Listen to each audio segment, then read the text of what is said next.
Bonjour, bienvenue sur le plateau de Bâti-Journal TV pour cette deuxième édition de la matinale de la construction bois. Aujourd'hui, nous allons parler bois en extérieur, on va parler finition et vieillissement. Avec moi, autour de la table, deux architectes. Monsieur Étienne Mégard, vous êtes architecte à Paris et en Rhône-Alpes. Monsieur Guillaume Bellus, de l'agence Bellus et Enoch, vous êtes architecte à Paris. Bonjour. Et deux spécialistes du bois. Mathieu Foulonneau, vous êtes gérant d'Idéo Bis, vous nous en direz un petit peu plus là-dessus. Et puis vous êtes aussi co-rédacteur d'un ouvrage qui s'appelle Le bois en extérieur, co-réalisé avec Atlan-Bois. Et à ma droite, monsieur Vincent Marlin, vous êtes responsable marketing produit de la construction Pifto Bois. Alors, première question, le bois, ça vieillit, monsieur? Le bois, c'est un matériau naturel. Il a une histoire avant, c'est un arbre qui a grandi, et il a une histoire aussi après. Donc évidemment, c'est un matériau qui en tant que matériau naturel, va évoluer en fonction de son environnement. Lorsqu'il est positionné sur un ouvrage, la météo, la pluie, l'exposition au soleil vont faire que ce matériau va avoir une évolution.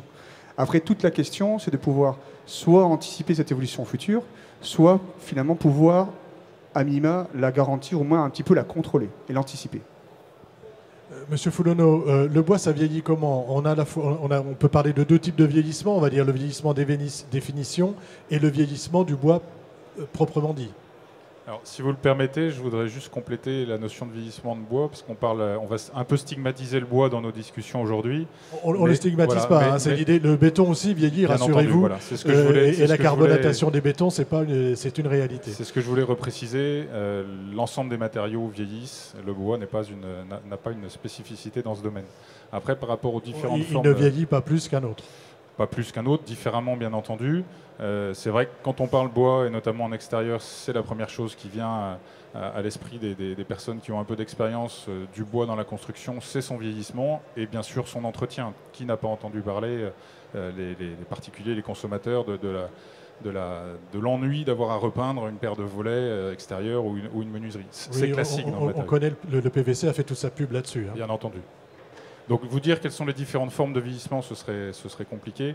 Effectivement, à chaque essence, à chaque système, puisqu'on peut parler de système dans la mesure où le bois est souvent enrichi d'un système, qu'il soit un traitement, qu'il soit une finition, qu'il soit tout procédé qui améliore sa durabilité et sa tenue dans le temps. Donc si on parle de système bois plus X, ces systèmes-là évoluent tous d'une manière un peu différente. Donc ce serait compliqué en deux mots de vous dire quelles sont les différentes formes de vieillissement.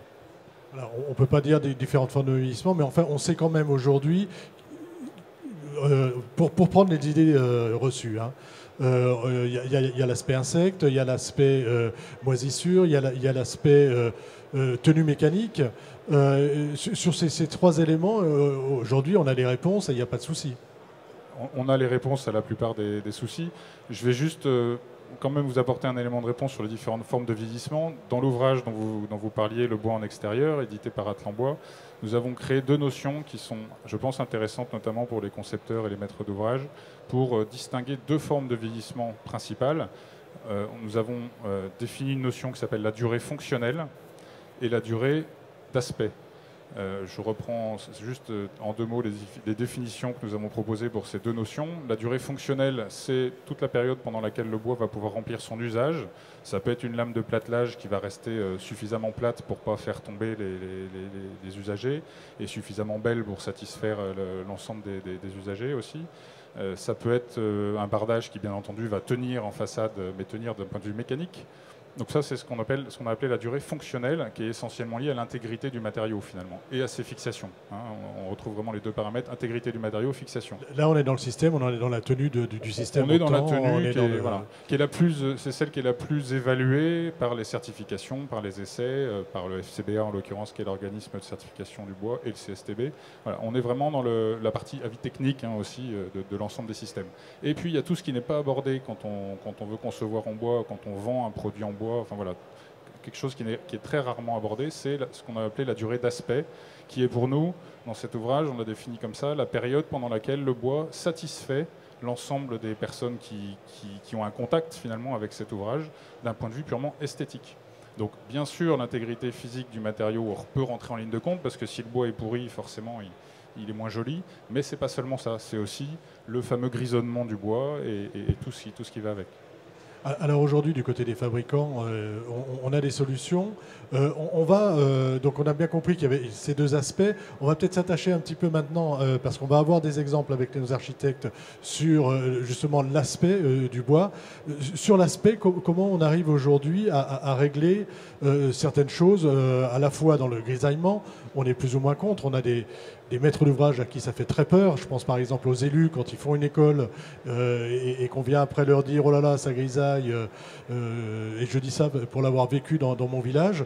Est-ce qu'on a des solutions pour empêcher ce grisaillement? Est-ce qu'on a des solutions pour l'accompagner? Comment ça se passe?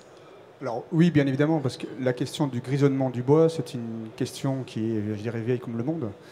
Et en effet, tous les fabricants ont essayé d'anticiper et d'apporter des réponses. Alors souvent, les solutions peuvent être parfois combinées, je m'explique.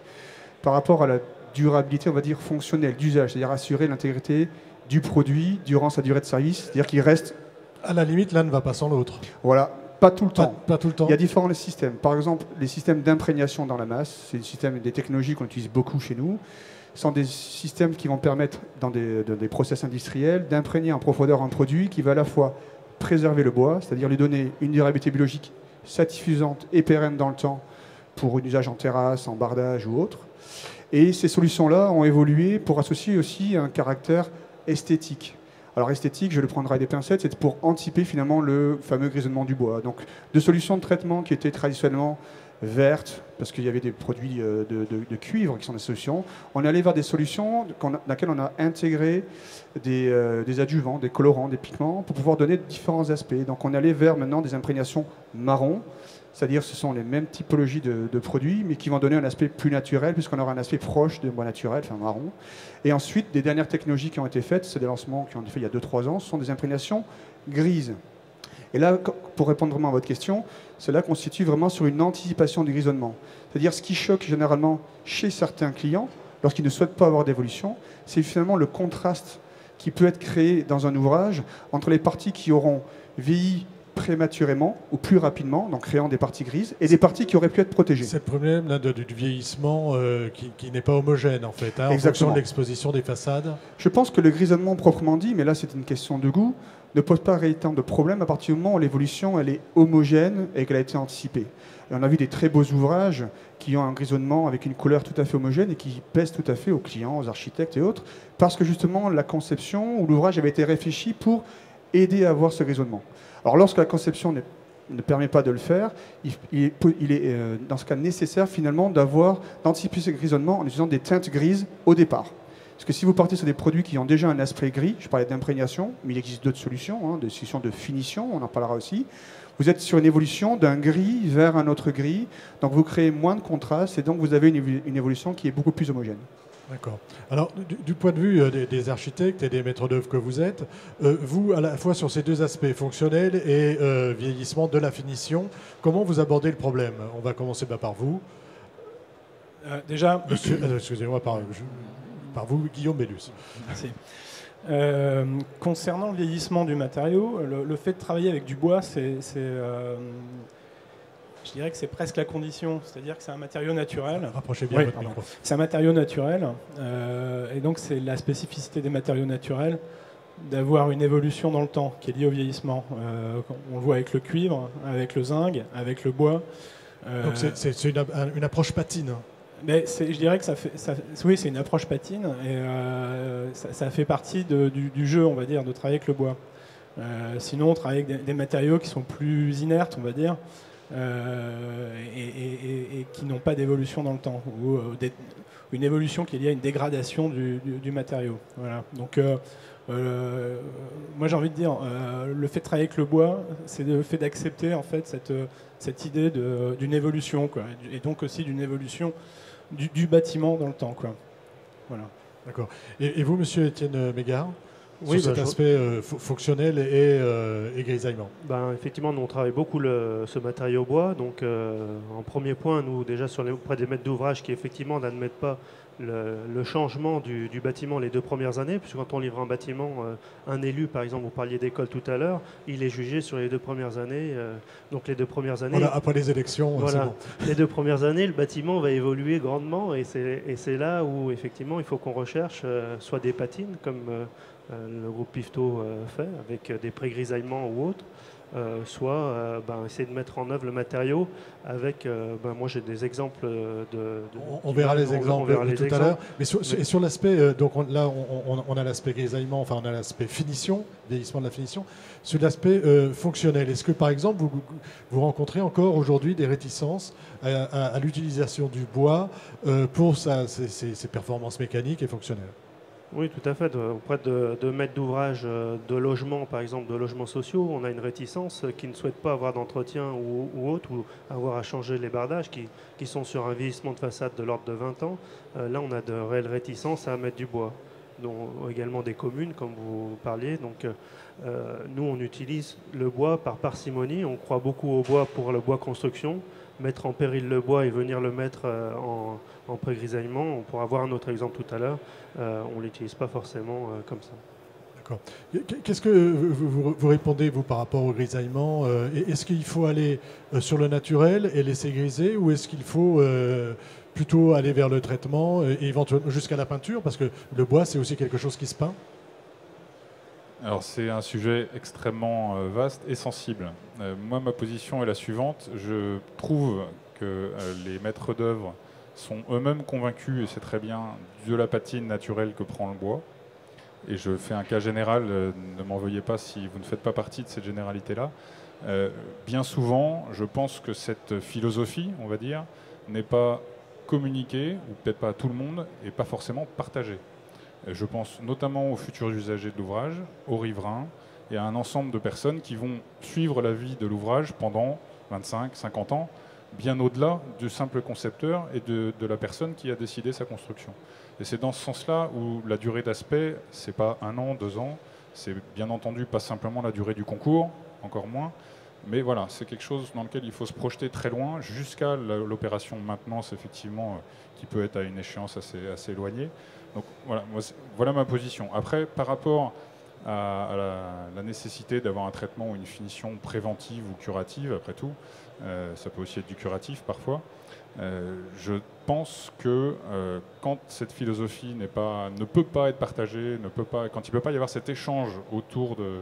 On parle beaucoup de projets collaboratifs aujourd'hui, quand il ne peut pas y avoir cet échange collaboratif sur le vieillissement de l'ouvrage, le traitement, avec une pré-patine éventuelle, marron ou grise, où la finition est une solution pour avoir le maximum de garantie de satisfaire l'ensemble des parties prenantes.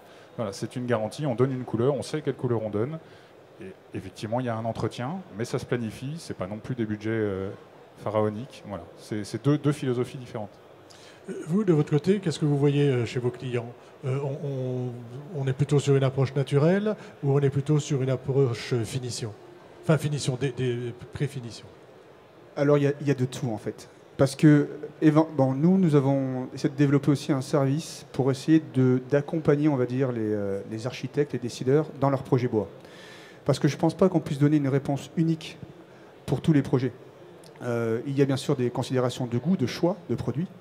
Il y a des considérations aussi de lieu de construction, de typologie de bâtiment. Par exemple, pour clairement répondre à votre question, c'est vrai qu'il y a eu longtemps, et elle existe encore, une mouvance pour l'utilisation des bois naturels, c'est-à-dire des essences qui, naturellement, peuvent être utilisées en extérieur sans un traitement, sans une finition. Je parlerai par exemple du Douglas, qui est une essence française qui se développe beaucoup, ou le mélèze.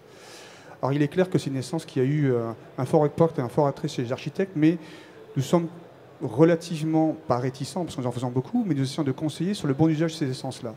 Ces essences-là ne peuvent pas être systématiquement utilisées dans des milieux très humides, exposés, ou dans des milieux urbains avec une forte pollution, parce que bien sûr elles sont durables, donc la situation fonctionnelle, on parlait de l'usage fonctionnel, il n'y aura aucun problème, et sur l'aspect esthétique, on peut avoir, selon la conception du bâtiment, je veux bien dire, une évolution esthétique qui, en effet, pourra être finalement difficile à accepter pour les riverains et qui devrait être finalement une mauvaise image du bois.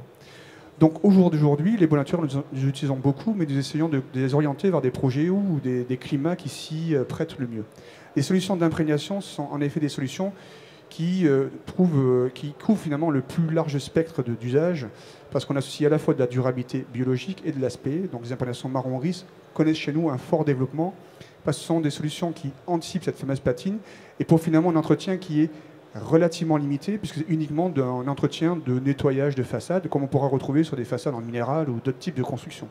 Donc il existe des solutions qui ont un entretien comparable à des solutions en dur ou en minéral. Voilà, c'est ça. C'est-à-dire qu'on parle du vieillissement du bois, mais on parle rarement, et ce genre d'émission n'est rarement réalisé sur l'enduit, par exemple. On parle rarement du vieillissement de l'enduit. C'est quoi? C'est un problème d'image? C'est un problème de... Je pense que intrinsèquement, les gens pensent, c'est culturel, il y a encore toujours l'image des trois petits cochons. Hein. Le bois est un matériau qui pour la majorité des gens, est fragile, va pourrir. C'est un bois qu'on brûle parce qu'on le met dans la cheminée. Enfin voilà, ce sont des images très concrètes qui font que dans l'image et dans, on va dire, l'imaginaire général, le bois est un matériau fragile, ce qui est faux. On a beaucoup de références. Il suffit juste de lever un petit peu la tête et de regarder un peu les bâtiments autour de chez vous et vous verrez des revêtements en enduit qui ont des vieillissements qui sont vraiment... jolis. Clairement, très, exactement pas jolis, ou je dirais... beaucoup plus disgracieux, on dirait. Voilà. Mais on a toujours l'image du bois, parce que peut-être qu'on en voit un peu moins. Dès qu'on a des ouvrages bois, tout de suite, ça attire l'œil, parce que dans le paysage, ça peut dénoter encore un petit peu. Et forcément, on colle au bois une image d'un matériau fragile, alors qu'il existe de multiples solutions actuellement pour faire des solutions très pérennes. Alors, juste une petite réaction, et puis après, on attaque sur la présentation des projets, parce que là, on va voir justement les références et comment on les aborde. Très vite alors, deux compléments. Le premier, c'est vrai que souvent la réticence au bois qu'évoquait monsieur tout à l'heure, par rapport à la réticence de certains maîtres d'ouvrage, elle est non pas liée à la résistance fonctionnelle, à la durée fonctionnelle, mais uniquement à cette fameuse durée d'aspect. Et l'association a été faite, enfin vous l'avez faite sans faire peut-être attention, mais voilà, et Vincent Marlin le disait tout à l'heure, souvent ce grisonnement est associé à une défaillance fonctionnelle du matériau. Or, ça n'est que de l'aspect. Hein, on est bien d'accord, et c'est important de le rappeler autour de cette table. Un bois gris n'est pas un bois pourri. Voilà, c'est son aspect. C'est un peu comme un... On parlait du zinc tout à l'heure ou du cuivre. La patine du zinc ne fait pas que le zinc est un matériau de couverture qui est dégradé. Il est même souhaitable pour sa durabilité. Et on a moins de problèmes avec le zinc et avec le cuivre qu'avec le bois. C'est-à-dire qu'on parle beaucoup moins de ces questions avec des matériaux comme le cuivre et le zinc. Alors que le bois... Ça cristallise sur ces discussions. Moi, je voudrais juste refaire un point par rapport au thème d'aujourd'hui, qui est vieillissement et mise en œuvre, je crois. Alors, c'est finition et vieillissement. Finition et vieillissement. Il y a le vieillissement qui est voulu et il y a le vieillissement qui n'est pas souhaité. En fait, dans la question du bardage, je pense qu'on a abordé jusqu'à maintenant la question du bardage sous un angle qui est des parties courantes, on va dire, dans sa globalité. Et quand on travaille avec le bois, on parle des parties courantes et puis des points singuliers. Je dirais que le plus gros préjudice qu'on peut faire au bois, c'est de maltraiter ces points singuliers. Parce que c'est souvent là que les problèmes se posent. Et que le bois devient pas beau, quoi, voilà, dans son vieillissement. Alors, présentez-nous le projet que vous nous avez amené et dites-nous un petit peu comment vous avez abordé cette problématique bois. Alors, en fait, ce projet il est situé dans un écran de verdure de 27 hectares en plein cœur de Saint-Denis, donc pas très loin d'ici. C'est la maison d'éducation de la Légion d'honneur. Donc c'est un établissement, c'est un bâtiment qui doit accueillir à rez-de-chaussée de l'enseignement et dans les étages du logement. Alors en fait, si on peut avoir la... Alors, oui, on va faire dérouler. Mais ne vous bloquez pas sur les photos. Non, mais juste ce qu'on voulait montrer en présentant ces images, c'est justement la question du traitement des rez-de-chaussée, de la garde au sol. On le voit ici aussi.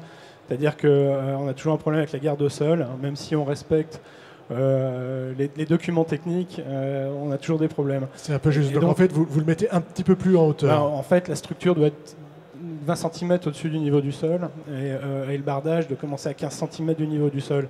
Alors, même à 15 cm, un bardage à 15 cm, il y a souvent des problèmes. De projection. Voilà. Donc, en fait, dans les premières images qu'on a vues, voilà, On n'utilise pas de bois en dehors de la structure, et la structure, elle, en fait, est sur des connecteurs métalliques et protégée par des capots métalliques en partie basse. Ensuite, on n'utilise pas de bois, mais plutôt un bardage qui est fait de fibre-ciment. Voilà. Et le bois intervient dans les étages ensuite. Voilà.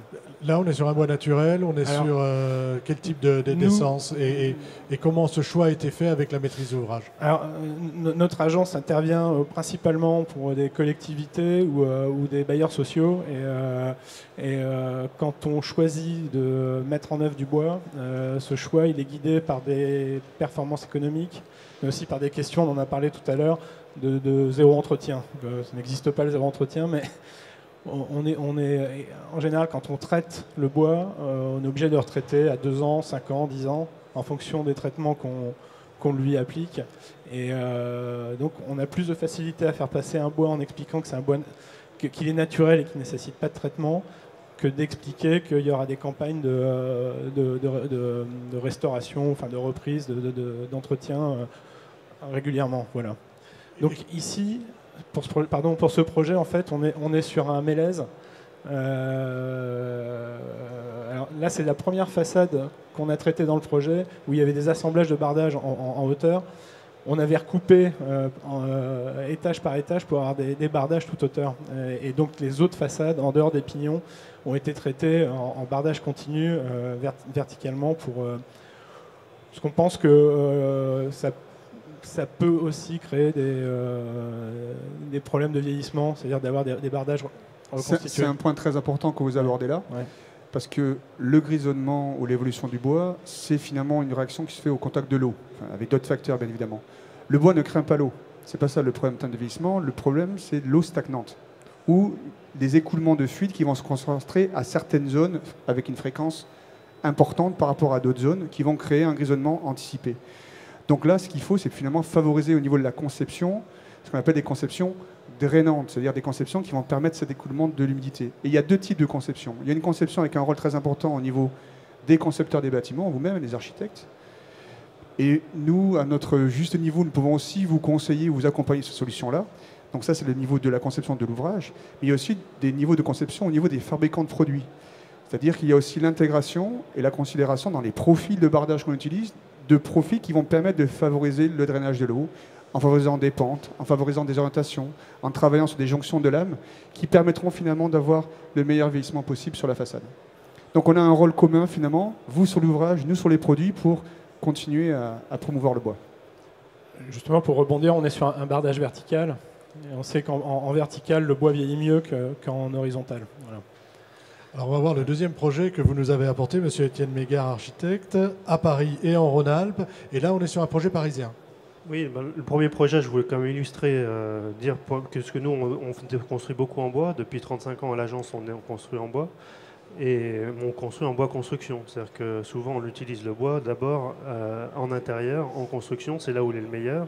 Et dans un milieu urbain comme ici à Paris, il est habillé de briques. On préconise quand même pour développer le matériau bois, de mettre un matériau noble, un matériau pérenne en façade. Donc c'était cette première illustration. Ce qui n'empêche pas le bois d'être un matériau noble. Ce qui n'empêche pas le bois d'être un matériau noble. Vous parlez du bois, je pense, oui, en termes de matériau noble. Je parlais de la brique ici. Vous parliez du matériau noble en tant que bois. Voilà, c'est ça. Excusez-moi, j'avais mal compris.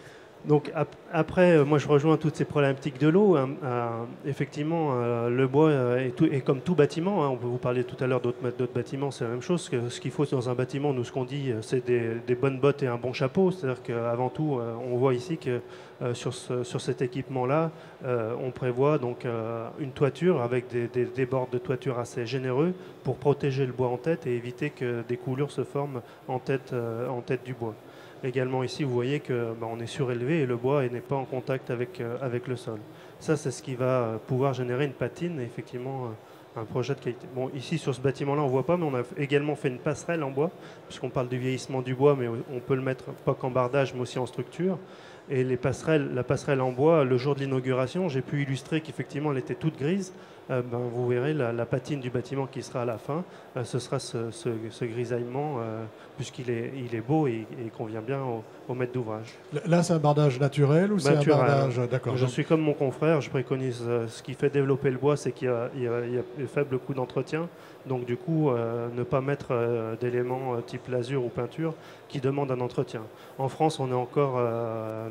voilà, on n'est pas comme les pays Ça, c'est un vrai argument, d'après ce que j'ai compris. Ah oui, c'est un argument économique et très important sur le point de dire, bon, finalement, si j'ai un bois naturel, je n'y touche plus. Vous l'avez dit tout à l'heure, le PVC a fait sa publicité là-dessus. Oui, c'est vrai, c'est vrai. Non, après, voilà, on n'a pas encore de personnes qui sont prêtes à faire de la peinture ou de la lasure sur leur bois régulièrement. On ne connaît pas encore de maître d'ouvrage qui soit prêt à ça.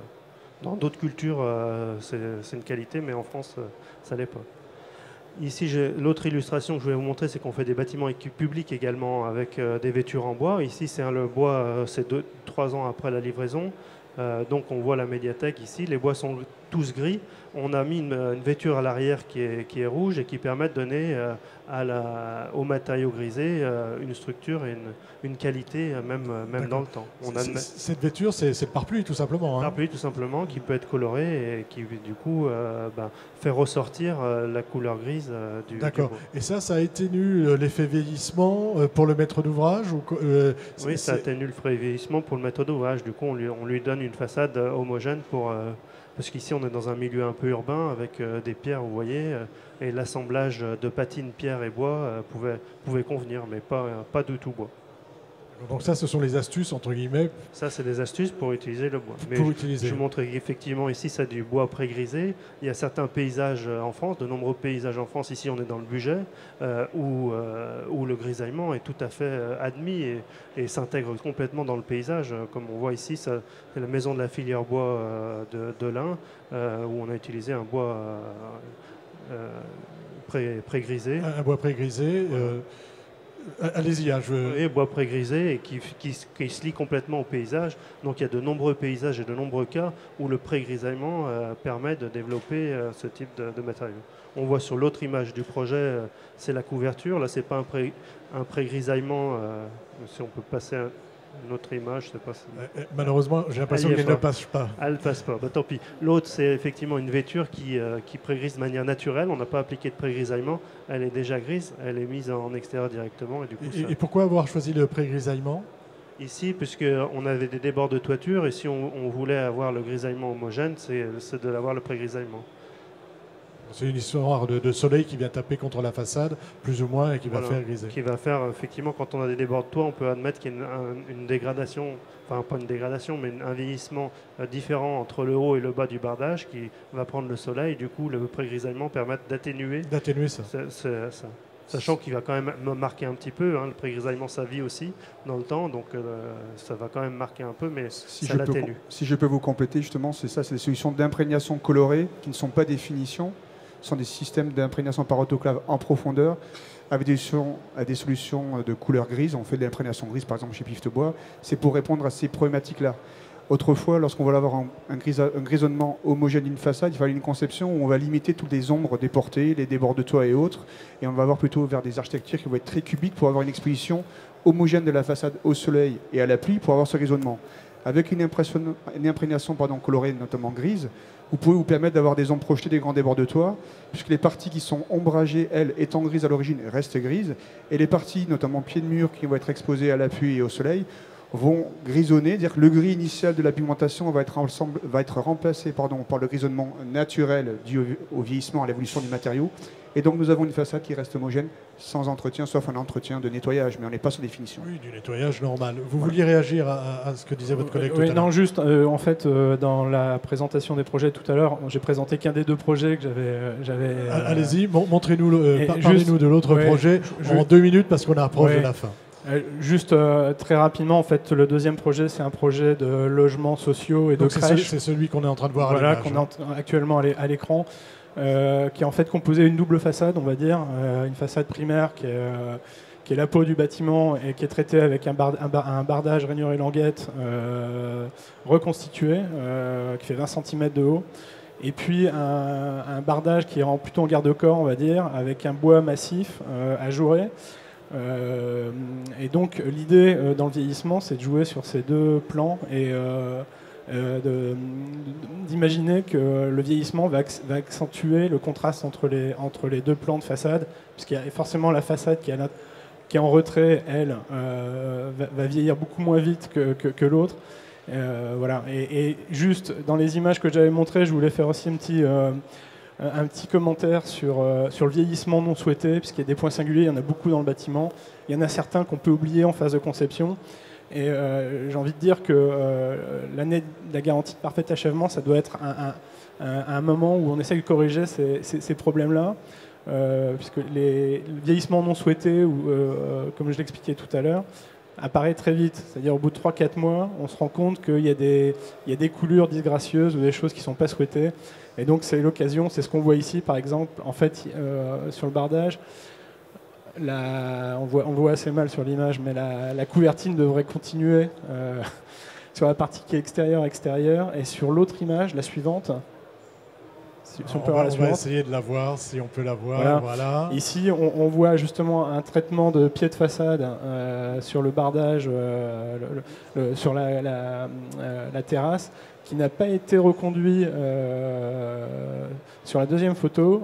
Il y a un caniveau, on pensait que ça serait suffisant, en fait ça l'est pas. Ça l'est pas. Donc c'est vraiment le souci du détail. Mais je pense dans la conception. Ce qu'on se disait tout à l'heure, c'est-à-dire quand on construit en bois, on est en formation tout le temps. C'est une formation continue, c'est aussi l'intérêt de ce matériau, c'est de se remettre en question et d'essayer d'améliorer en permanence le mode constructif. Voilà.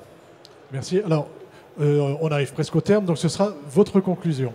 Alors, je ne sais pas si ce sera sous forme de conclusion, mais je vais revenir sur l'approche des maîtres d'ouvrage en réagissant à ce que vous avez dit tout à l'heure.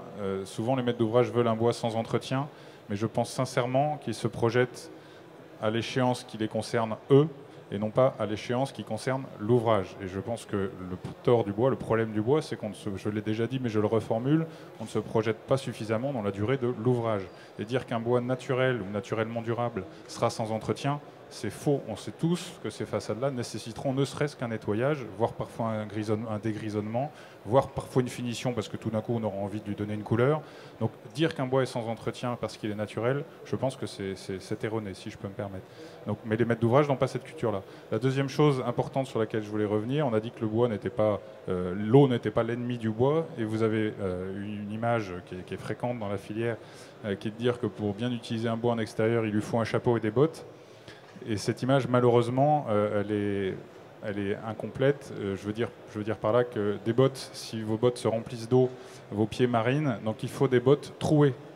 Et c'est la chose vraiment la plus importante quand on utilise du bois en extérieur. Il faut que l'eau, de la ventilation, en fait, si elle s'accumule, puisse s'évacuer et que le bois puisse se ventiler. C'est vraiment, s'il y a une chose à retenir quand on utilise le bois. C'est le petit souci que vous avez avec votre caniveau, en gros. C'est-à-dire que l'eau ne s'évacue pas assez vite. Non, en fait, on a un phénomène de rejaillissement sur le pied du bardage. Sur le pied du bardage. Voilà. D'accord. Il faut que l'eau s'évacue. La hantise du bois, c'est la stagnation de l'eau et de l'humidité. La hantise du bâtiment en général. Et du bâtiment en général, tout à fait. Que ce soit bois ou autre chose, l'eau c'est l'ennemi du bâtiment. Donc il faut qu'elle s'évacue, il faut des trous, il faut des évacuations des pentes, notamment des pentes. Et il faut aussi que quand le bois a été humidifié, il puisse sécher rapidement. Donc il faut de la ventilation, il faut de l'espace. Petite conclusion rapidement. Non, je pense que tout a été dit. Je pense que c'est un travail qui doit être commun entre les industriels qui développent des solutions, les concepteurs de bâtiments qui sont là, qui sont face aux maîtres d'ouvrage, les premiers promoteurs du matériau. Donc je pense que nous avons besoin de travailler ensemble pour vous apporter des nouvelles solutions, pour continuer de convaincre la maîtrise d'ouvrage de construire en bois. Car ce matériau-là, bien sûr, c'est un beau matériau auquel nous croyons tous et qui a un vrai futur et un bel horizon devant lui. Mais voilà, il faut continuer de convaincre, d'éduquer, de former. Donc je pense que l'ouvrage dont nous avons parlé tout à l'heure, c'est un bon axe aussi de développement et d'axe pour pouvoir communiquer et éduquer finalement les différents décideurs. Et les industriels s'inscrivent vraiment dans cette démarche-là pour continuer à promouvoir le bois français évidemment, pour que la construction de bois continue de se développer dans notre beau pays. Voilà.